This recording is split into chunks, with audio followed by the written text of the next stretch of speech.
করি আপনারা প্রত্যেকে যাতে সেই কাজ করেন।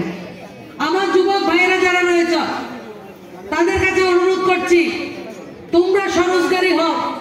তোমাদের জন্য মুদ্রা লোনের ব্যবস্থা, গ্যারান্টার মোদিজি, পিএম বিশ্বকর্মা রয়েছে।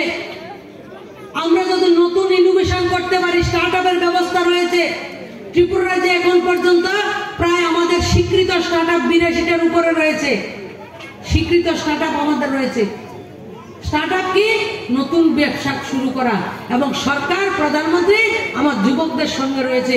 আর আমাদের দেশের যুবক সবচেয়ে সক্ষম যুবক।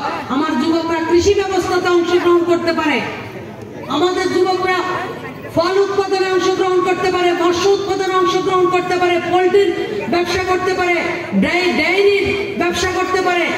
সমস্ত রোজগারের জন্য সরকার, প্রধানমন্ত্রী এই গাড়ি আমাদেরকে পাঠিয়েছেন। আমরা দেশের প্রধানমন্ত্রীর যে স্বপ্ন, এবং আমরাও কিছুক্ষণ আগে শপথ গ্রহণ করেছি হাত এভাবে দিয়ে, কি আমরা সুনাগরিক হিসাবে আমাদের দেশের কৃষ্টি, সংস্কৃতি, ঐতিহ্যকে আমরা এগিয়ে নিয়ে যাব। আমরা আত্মনির্ভর হব এবং আমাদের ভারতবর্ষে যারা আমাদেরকে রক্ষা করছেন তাদেরকে আমরা সম্মান করব।